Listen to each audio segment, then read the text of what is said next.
사울은 아주 비참하게 최후를 맞이하게 됩니다.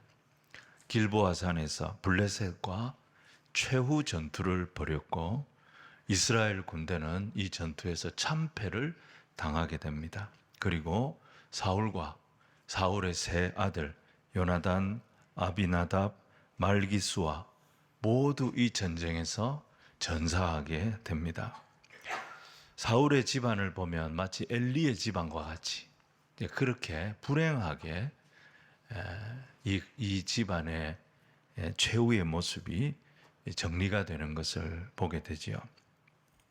우리는 이 사울의 마지막 모습을 보면서 어떤 신앙의 반면 교사를 좀 삼을 수 있는 그런 시간이 되기를 원합니다.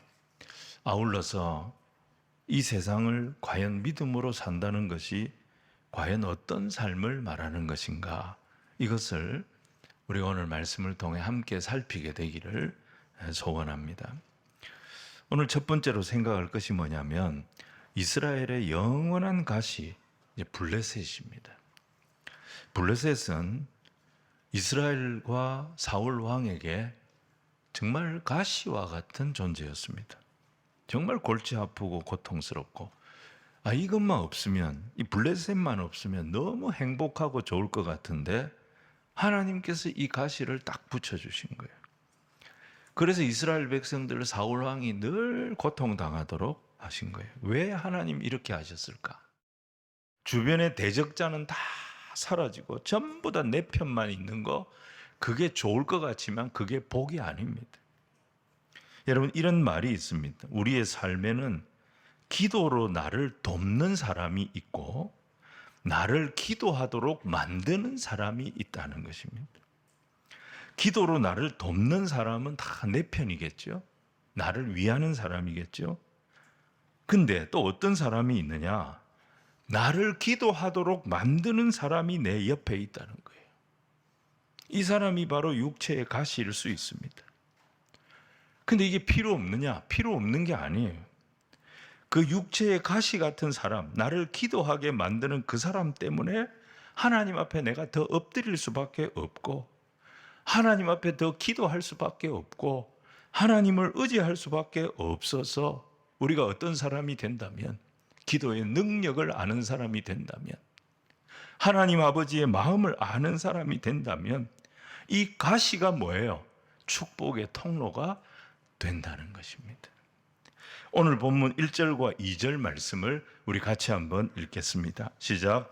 블레셋 사람들이 이스라엘을 치매 블레셋 사람들 앞에서 도망하여 길보아 산에서 엎드러져 죽으니라.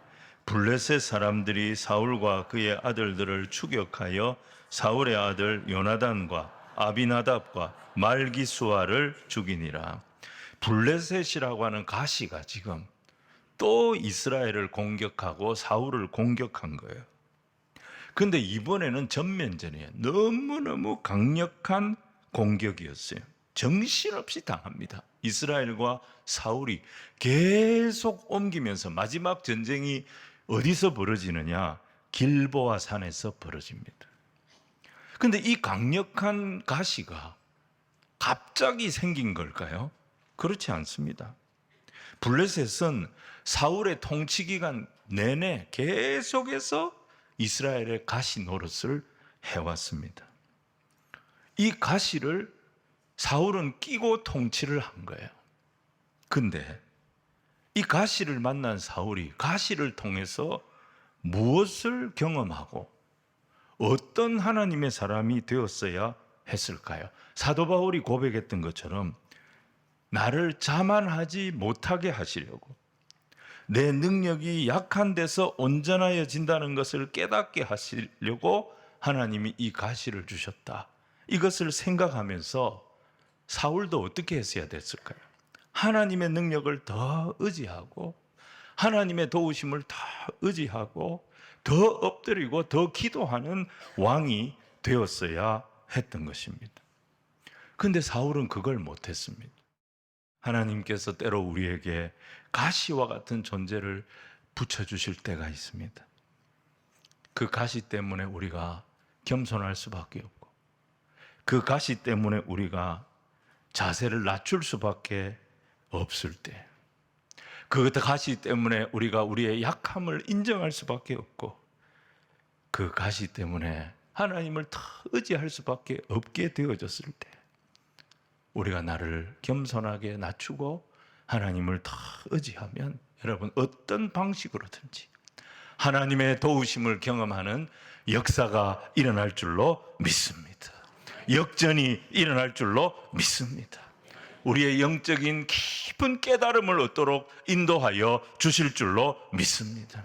이게 하나님의 일하시는 방법임을 기억하시고, 날마다 오히려 가시를 감사하고 가시를 주신 하나님을 더 바라볼 수 있는 우리 모든 성도들이 되시기를 주님 이름으로 축원을 드립니다. 두 번째는 하나님의 은혜에는 늦은 때가 없다는 것입니다. 3절을 보시면 드디어 사울이 적의 화살에 맞습니다. 중상을 입게 됩니다. 이제 자기가 얼마 살지 못한다는 사실을 알게 됩니다. 근데 사울은 죽어가면서도 어떻게 합니까? 하나님의 이름을 부르지 않습니다. 하나님을 찾지 않아요. 끝까지 무슨 생각하느냐? 자기 체면을 생각합니다. 자기 자존심을 생각합니다. 그래서 자기 병기든 자에게 부탁을 합니다. 네가 나를 찔러라. 병기든 자가 어쩔 줄을 몰라 합니다. 어떻게 자기 상관을 찌를 수가 있습니까? 왕을 죽일 수가 있습니까? 왜 사울이 자기 부하에게 자기를 죽이라고 했을까요? 그는 할례받지 않은 이방인의 손에 내가 죽임당했다. 사람들이 그렇게 자기 죽음에 대해서 말하는 것이 두려웠던 거예요. 그게 용납이 안 됐던 거예요. 사람들이 나를 뭐라고 할까?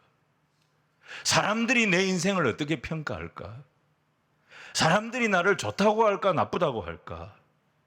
사울은 평생 죽을 때까지 이 생각의 한계에 갇혀서 살았던 사람입니다. 여러분, 사무엘상 15장에 아말렉과 전쟁에서 큰 승리를 거두지 않습니까? 근데 하나님 뭐라고 하셨어요? 이 전쟁은 여호와의 전쟁이니 어떤 것도 취하지 말고 다 진멸시키라. 그렇게 명령하셨어요. 근데 사울은 좋은 것들을 남겼습니다. 사울이 좋은 것들을 남긴 이유가 군인들을 두려워해서 남겼다 그랬습니다. 왜 그가 그의 군인들을 두려워합니까? 그가 데리고 쓰는 군인들은 다 용병들이었어요. 돈 받고 싸우는 용병들이었어요. 불순종한 사울을 보고 사무엘이 뭐라고 말합니까? 왕이요. 왕이 여호와의 말씀을 버렸습니다.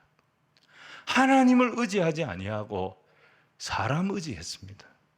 그래서 여호와께서도 왕을 버려 왕이 되지 못하게 하셨나이다. 이건 사울에 대한 하나님의 심판을 선언한 거예요. 그런데 사울은 그 와중에도 무슨 생각을 합니까? 사람들 앞에서 자기 체면을 먼저 생각했어요.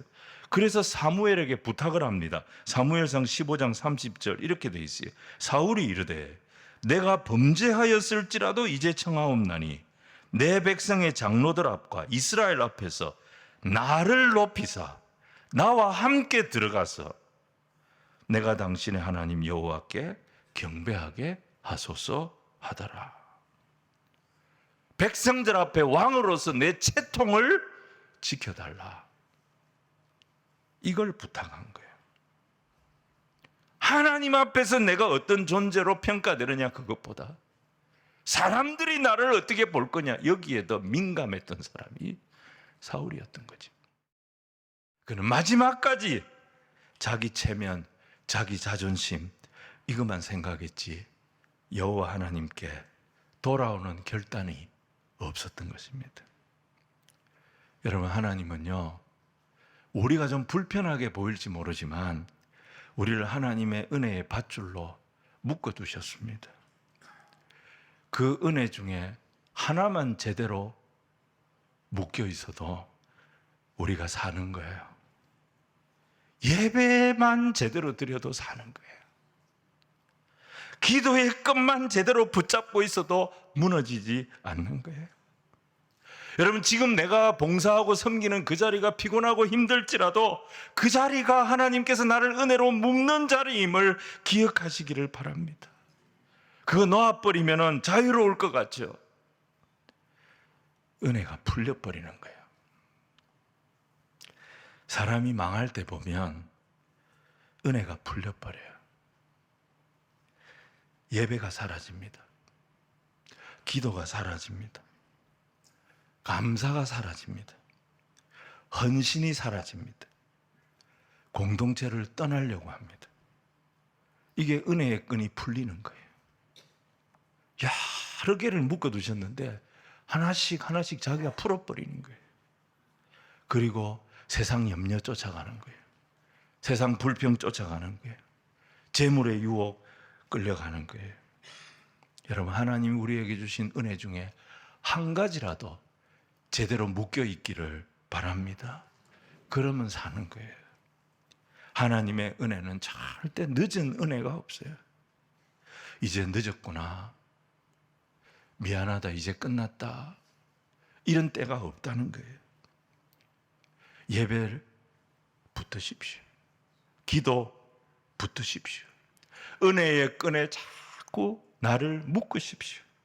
반드시 회복이 일어나게 하실 것입니다. 치유가 일어나게 하실 것입니다. 마지막 때에도 우리를 붙잡아 주시는, 삼손은 마지막에 기도했잖아요. 눈 뽑히고 머리 밀리고 온갖 조롱 다당하는 블레셋 감옥 속에서도 그가 기도했을 때 하나님 그에게 은혜를 베푸셨어요. 그가 전성기 때 감당했던 일보다 눈 뽑히고 죽어가면서 마지막 감당했던 사역이 가장 사사로서 위대한 사역이 되도록 인도하여 주셨습니다.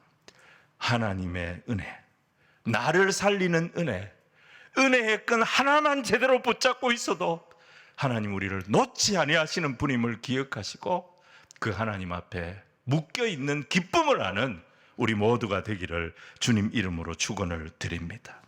마지막 세 번째는 부록 같은 내용인데 오늘 본문 우리가 읽은 말씀이에요. 길르앗 야베스 사람들의 의리를 보게 됩니다. 길르앗 야베스 사람들은 요단강을 기준으로 요단강 동편, 요단강 건너편에 살았던 사람들입니다. 사울이 전사했던 이 길보아 전투는요, 이스라엘 본토에서 벌어진 전쟁이에요. 요단강을 사이에 두고 길르앗 사람들은 요단강 동편에 살았고, 길보아 전투는, 이 길보아 산은 요단강 서편에 있었습니다. 이 전쟁에서 사울이 전사한 거예요. 블레셋 사람들은 죽은 사울을 발견했습니다. 그리고 그의 목을 잘라버렸습니다. 투구와 의복을 벗겨가지고 온 블레셋 지역에 다 보냈습니다. 그리고 그의 갑옷은 아스타롯 신전에 보관했습니다. 그리고 머리 잘린 사울의 시신은 벳산의 성벽에 못 박아서 매달아 두었습니다. 이 소식을 길르앗 야베스 사람들이 들은 거예요. 이 사람들이 강을 건너옵니다. 11절부터 13절 말씀을 우리 다시 한번 읽겠습니다. 시작. 길르앗 야베스 주민들이 블레셋 사람들이 모든 장사들이 일어나 밤새도록 달려가서 사울의 시체와 그의 아들들의 시체를 벳산 성벽에서 내려가지고 야베스에 돌아가서 거기서 불사르고 그의 뼈를 가져다가 야베스 에셀나무 아래에 장사하고 7일 동안 금식하였더라. 길르앗 야베스 사람들이 왜 이렇게 했을까요? 사무엘상 11장에 가보시면 사울이 왕이 된 지 얼마 안 됐을 때, 아직 이스라엘 12지파에게 제대로 인정도 못 받고 있을 때였습니다. 그때 이 이스라엘의 이 국가 권력이 아직 정비가 안 돼 있다, 이 사실을 알았던 암몬 왕 나하스가 쳐들어옵니다. 어디를 치고 들어왔냐면 바로 이 길르앗 땅을 치고 들어왔습니다. 그때 길르앗 야베스 사람들은 암몬과 전쟁이 안 되겠다 딱 판단을 하고 항복 선언을 했었어요. 근데 암몬 왕이 무리한 요구를 합니다. 항복의 조건이 뭐냐? 너희들 남녀노소를 막론하고 오른쪽 눈을 다 뽑아라. 이런 요구를 한 거예요. 말도 안 되는 요구를 한 거죠. 이 소식을 들은 사울이, 이 왕이 된 지 얼마 안 됐을 때입니다. 왕이 뭘 해야 되는지를 몰랐어요. 그래서 자기 밭에서 소 몰고 밭 갈고 있었습니다. 그때 이 소식을 듣고 그 소 2마리를 잡아가지고 온 이스라엘 12지파에 보내면서 전쟁을 선포합니다. 그가 왕이 되고 첫 번째로 했던 전쟁이었습니다. 여기에 이스라엘 33만 명의 군인들이 동원이 됩니다. 그리고 암몬을 초토화시키는데 반나절 만에 초토화시켜버립니다. 길르앗 사람들은 사울의 덕을 본 사람들이었어요. 그리고 40년이 지났습니다. 근데 사울이 죽었다는 소식을 들은 거예요. 이 사람들이 40년 전의 은혜를 기억하고 밤새도록 달려온 거예요. 그리고 그의 시신을 내려서 수습하고 화장을 해서 야베스 땅에 장사를 지내줍니다. 이 야베스 땅은 므낫세 지파의 땅이거든요. 사실 사울은 베냐민 지파예요. 근데 야베스 사람들이 자기 지파인 것처럼 장사를 치러줍니다. 사울이 베푼 은혜를 기억하는 의리가 있었어요. 의리가. 여러분, 우리 그리스도인들이 이런 의리가 있어야 됩니다. 그래서 조크로 이런 말을 합니다. 우리는 그리스도인. 이걸 풀어보면 그 의리스도인이라고 말합니다. 우리 그리스도인은 그 의리스도인. 웃자고 하는 얘기겠죠. 의리가 있어야 되는 거예요. 여러분, 우리가 8절부터 읽었잖아요. 근데 7절을 보면요, 사울이 죽을 때 사울에게 덕받던 사람들, 사울의 권력에 콩고물 먹었던 사람들 다 도망갔습니다. 전부 배신했습니다. 사울이 죽을 때 사울의 곁에 아무도 없었어요. 그의 병기든 자 한 사람, 그의 부관 하나 딱 있었어요. 다 도망갔어요. 근데 그가 잘못 살았다 할지라도 하나님의 기름 부음 받은 자, 저렇게 방치하면 안 된다. 40년 전에 받았던 은혜를 기억했던 길르앗 야베스 사람들 밤새도록 달려왔어요. 그래서 사울의 시신을 수습했습니다. 이 수고를 하나님이 인정하신 거예요. 하나님이 기뻐하신 거예요. 그래서 사무엘상 말씀이 마무리되는 제일 마지막 부분에 길르앗 야베스 사람들의 수고를 기록해 두신 거예요. 은혜를 아는 사람, 받은 사랑을 기억하는 사람, 그리고 그 사랑에 보답할 줄 아는 사람, 그 사람이 바로 우리 그리스도인이라는 거예요. 그리스도인들은 여기 붙었다 저기 붙었다 그렇게 하면 안 됩니다. 이익을 따라 쫓아다니면 안 됩니다. 은혜를 기억하고 받은 사랑에 늘 감사하고 하나님을 찬송하며 그렇게 살아야 합니다. 여러분, 그렇게 살면 내 인생이 막 뜨거워지는 거예요. 내 인생에 막 감동이 있는 거예요. 말씀을 정리하겠습니다. 하나님 우리에게 가시를 주셨습니다. 가시는 불편하고 고통스러운 것입니다. 근데 그 가시 때문에 내가 겸손하게 된다면, 그 가시 때문에 하나님을 더 의지하게 된다면 가시가 은혜인 것입니다. 하나님 은혜는 늦은 법이 없습니다. 누가복음 23장 예수님 십자가에 달리실 때 우편 강도는 평생을 지 마음대로 살다가 십자가에 달릴 정도로 중죄를 저질렀어요. 그렇게 죽어가면서도 은혜를 구했을 때 예수님 뭐라고 하셨어요? 너무 늦었다. 그 말씀 안 하셨어요. 내가 진실로 내게 이르노니 오늘 네가 나와 함께 낙원에 있으리라. 하나님의 은혜는 늦은 법이 없어요. 십자가 위에서도 은혜를 베푸셨어요. 우리 그리스도인들은 이미 많은 은혜를 받은 백성들입니다. 만 가지 은혜를 받았다는 찬송을 우리가 부르지 않습니까? 많은 은혜 받았는데 그 중에 한 가지에라도 제대로 붙들려 사는 저와 여러분이 되기를 바랍니다. 그러면 다 살아나고 회복되고 치유되고 변화되고 하나님이 기뻐하시는 역전의 인생을 사는 주의 백성들이 될 줄로 믿습니다. 길르앗 야베스 사람들, 받은 은혜, 받은 사랑 기억할 줄 아는 사람들이었어요. 보답할 줄 아는 사람들이었어요. 여호와의 기름 부음 받은 자, 사람들이 다 외면한다 할지라도 저렇게 방치시켜두면 안 된다. 밤새 달려가서 사울의 시신을 수습합니다. 하나님의 백성으로서는 사명을 다한 것이고 인간적으로는 의리를 지킨 겁니다. 인생은 이렇게 살아야 뜨거운 인생이 됩니다. 여러분, 우리는 몸도 좀 뜨거워야 됩니다. 우리의 몸의 정상 체온을 우리가 36.5도라고 말하지 않습니까? 의사 선생님들한테 물어보니까 35.8도부터 37.2도 요 사이를 정상 체온, 정상 범위로 본다고 합니다. 근데 여기서 한 2도만 올라가도 우리는 막 죽을 것 같아요.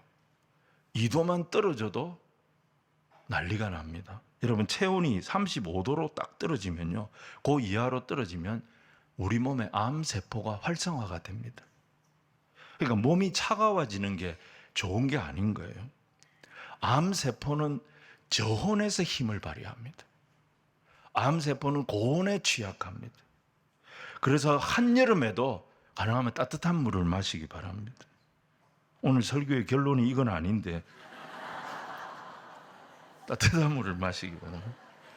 그리고 덥지만 적당한 땀을 좀 흘려야 됩니다. 더위 먹으면 안 되지만 적당히 땀을 좀 흘리고, 몸이 차가워지지 않도록 하는 것이 우리가 건강하게 사는 겁니다. 근데 영적으로도 마찬가지입니다. 예배도 뜨겁게 드리고, 기도도 뜨겁게 드리고, 헌신도 뜨겁게 하고. 여름 성경학교 하는데 우리 교사들이 땀을 삐질삐질 흘리면서 얼마나 열심히 아이들에게 전하는지 몰라요. 가보니까 뭐 별 얘기도 안 하는데 하여튼 열심히 전하고 있어요. 열심히 은혜를 흘려보내고 열심히 아이들 사랑해주고, 그 가운데 변화의 역사가 일어나고 하나님이 쓰시는 귀한 일꾼들이 만들어져 갈 줄로 믿습니다. 그렇게 사는 게 하나님의 백성들이 건강하게 사는 거예요. 무더위 가운데서도 우리 영혼이 지치지 않고 자꾸 뜨거워져서 영혼의 모든 바이러스, 인생의 모든 가시들을 다 이겨내는 우리 성도님들이 되시기를 주님 이름으로 축원을 드립니다.